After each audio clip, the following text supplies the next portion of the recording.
Hey guys, Joe here, taking a look at another pistol, and in today's video we are taking a look at the SIG P210 Carry, and the re-release version of the 210 is an impressive gun, so we will dive into it in just a second.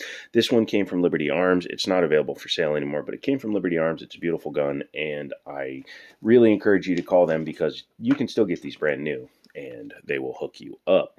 One thing I wanted to point out is the manual you get is nice and thick, has good pictures, but also the gun on the cover has a accessory rail on it, which so far I don't believe I've seen any with the rail on it for the P210 Carry. Let me know down in the comments if you somehow have one that has the rail. They may have made a decision after they did the pamphlet to remove it, but I think this is much sexier looking. Chambered in 9mm. Single stack 9mm, by the way. This guy is a great choice for someone like me who's a 1911 guy but wants something a little bit smaller and a little bit lighter without compromising on quality. This is a smaller version of the classic P210, which was released not too long ago, and this one has a 4.1 inch barrel versus a 5-inch barrel in the classic. This one also has night sights as opposed to the target sight that is on the classic. Very beautiful design. Stems all the way from 1949 with the original P210. Obviously, it's had some upgrades and changes, front slide serrations, the overall cuts, designs, and flares that they've done to it to make it a little bit more modern while retaining all of the classic looks, etc., etc. This one has a beautiful set of G10 grips on it. However, I would like to see a wood option, much like the original classic, but as a carry piece, you want it muted, understated, etc., etc., etc. I'm going to see how many times I can get that into this video, such as other videos I've done in the past, etc., etc.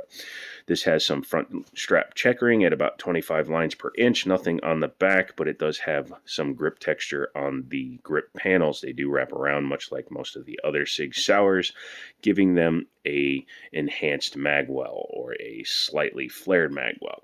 Instead of having just a super flat thing, you do have somewhere to index and find it.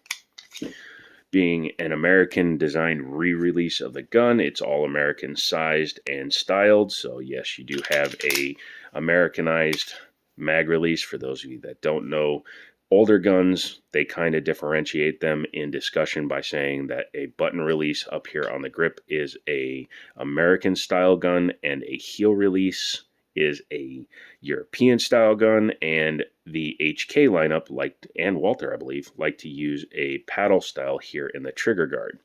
So everybody calls everything something else. There's too many of us. We need to stop. Mag release is nice though. This thing comes with 3 magazines in this box, and these are 100%, I will say this, Mec-Gar mags. They are made in Italy. The gun is not. So yes, Mec-Gar mags. Mec-Gar is the major manufacturer for virtually all OEMs unless they are trying to save money. Why did SIG create this pistol? Well, nostalgia, because it ain't cheap. Taking a look at this guy here, this is the tag as it sat on the shelf. The new price of this gun was $1549. It was streeting at about $1400, maybe a little bit more because of its rarity. And on the used market, they're still in the $1200 to $1300 range. This one was a little bit less because it does have 1 or 2 small blemishes, because I believe the previous owner was actually putting it in a holster, although in terms of being fired, I think only a box has gone through it. Externally, it shares a lot with the CZ75. When you first look at it, you'd be forgiven for confusing it with a CZ75. It has the same inverted rail system. It has the lower bore axis, and the look of it is very much like a baby 75. It is hammer fired. Aluminum frame on this version, steel frame on the classic, with a stainless slide. Has night sights, as I said, versus the combat sights of the classic, and it uses a different lockup system than the original gun. Yep, that's right. This one uses the short recoil action. You can't really see it because of how big the dust cover is, but the barrel is not flat. The short recoil system requires the barrel to tilt to clear the front of the ejection port or the breech. The traditional style, the classics, have a 1911-esque lug setup. 1911s, if you pull the slide back on a 1911, you notice the barrel doesn't tilt, it just drops down. That's because the lugs are internal inside, so they just need to drop down versus tilting to get out of the way of the slide. Very, very reliable either way. This is actually the more traditional style of building guns, and it's the way most SIGs are nowadays, so I understand their reasoning for going with it. One thing I have noticed, and it might be just from non-use on this particular gun, but it likes to stick just slightly at about the takedown point, and we'll be discussing that when we take the top off. The trigger on this thing is very, very nice in fire. Reset, meh.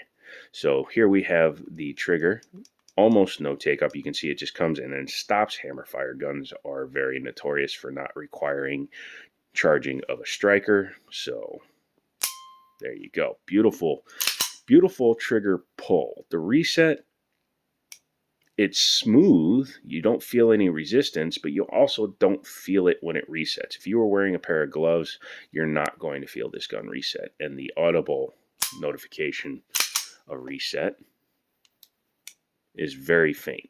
So in a shooting situation, even at the range, you're probably going to miss the reset.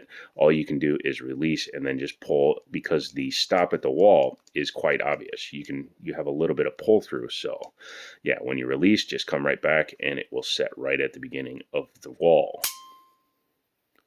Yeah, very nice. The controls are not ambidextrous, has one big slide lock slide release on this side. It is an enhanced style because again, this is a carry designed firearm. In a quick situation, you need to be able to just drop it quickly, and that allows you to get more leverage as well as hit it easier. The safety, a la 1911, is up for safe, and it defeats the trigger. Down for fire. No grip safety, which is an improvement in my opinion. I think 1911s would be even better if they didn't have a grip safety, but military contracts at the time of its design being what they were, they had to have them. So yeah, once you defeat the safety, the only thing keeping it from going patoo is that guy. Beautiful. What do you say we take her apart? Okay, I'm down. What you have to do, first off, rack it, make sure it's clear, and then what you do is, much like a SIG, or excuse me, a CZ, you're going to have a couple of notches back in here that you're going to have to kind of finagle it into while using the polymer base pad from the magazine to push the pin out. Now, the marking is a little deceptive. You actually have to be at the front edge of the marking, not the back edge. But once you find it, you can just take your slide lock slide release out and take your frame and slide apart. There's no need to pull the trigger. Yeah.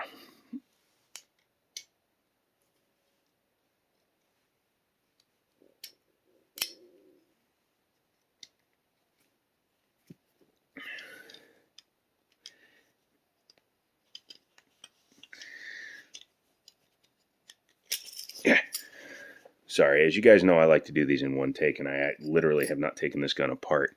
Using an old school design, it is not captive, and please be careful, because as you can see, this one is dirty.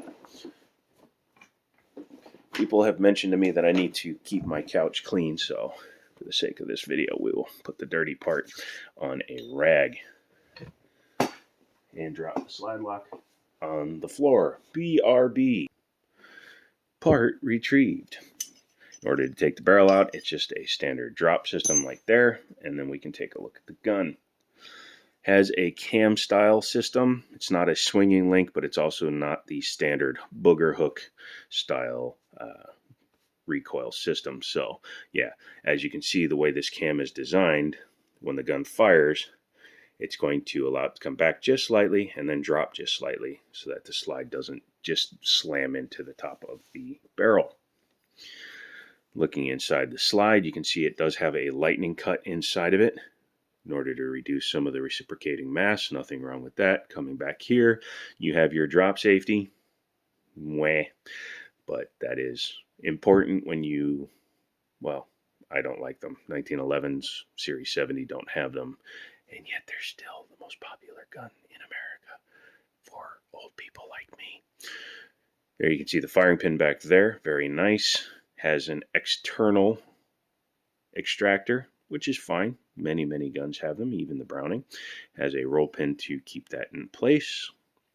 The sights are very nice. They have tritium vials in them. However, you will see that they have a white outline around the back ones. I would have avoided that. Personally, I would have done that. I would have gone with something similar to this, the rear sight plate off of my Legion. You can see it still has the tritium dots, but they aren't surrounded by white.